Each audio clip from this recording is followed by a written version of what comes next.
ఇంకొకటి ఏంటంటే బేసిక్గా మీరు ఉంటున్న ఇండస్ట్రీలో అంటే ప్రతి ఒక్కరు కాంటాక్ట్ కాబట్టి బేసిక్గా తెలుస్తుంది ఎలా అంటే ఈవిడ ఈ ఆఫర్ని ఎలా వెళ్ళింది అనే సెన్స్ మీకు తెలిసిపోతుంది.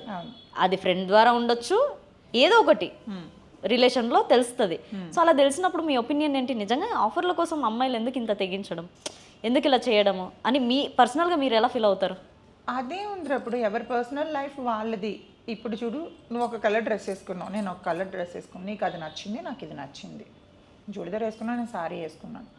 సో నాకు నచ్చిన దాంట్లో నేను వెళ్తాను. ఇప్పుడు మనం చెప్పినా వాళ్ళ ఒక్క మైండ్కి ఫిక్స్ అయిపోయి ఉంటారు, ఏదో ఒక రకంగా వెళ్ళాలి, ఫేమ్ అవ్వాలి, బయటికి రావాలి, వాళ్ళు 10 మంది గుర్తుపట్టాలి, ఇందులోనే వెళ్తారు.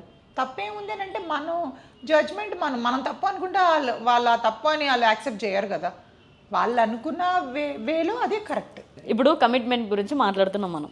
అలా అగ్రి చేసి సీరియల్స్ వెళ్ళే వాళ్ళు ఉన్నారు, సినిమాస్ వెళ్ళే వాళ్ళు ఉన్నారు, ఏ ప్రొఫెషన్ అయినా అయిండొచ్చు, అది జరగచ్చు, జరగకపోయిండొచ్చు.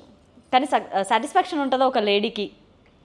ఎందుకు ఉండదు? ఇప్పుడు అదే అంటున్నాను, అలా అనుకుంటే చాలామంది చాలా రకాలుగా అడ్డదారులు తొక్కుతున్నారు కదా.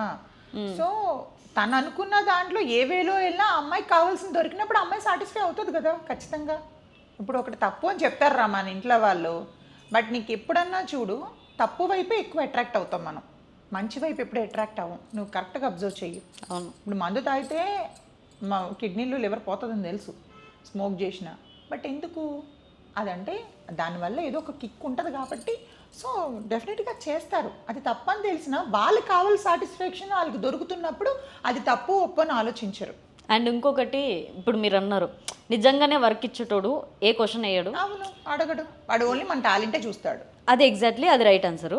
ఇంకొకటి ఏంటంటే ఇప్పుడు మీరు ఇంత స్టాండర్డ్గా ఉన్నారంటే ప్రీవియస్లో మీరు అంటున్నారు కదా ప్రతిదీ మనం రాగానే గెస్ట్ చేయలేం.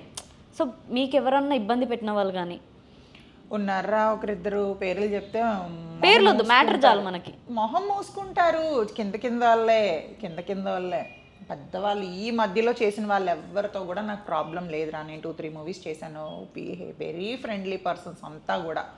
మిగతా ముందు నేను ఇండస్ట్రీకి వచ్చిన కొత్తలో అంతా ఎదవలతోనే కాంటాక్ట్ అప్పట్లో నేను, తెలుసా. ఇప్పుడు అలాంటి వాళ్ళు ఎవరూ లేరు. ఈవెన్ కొంచెం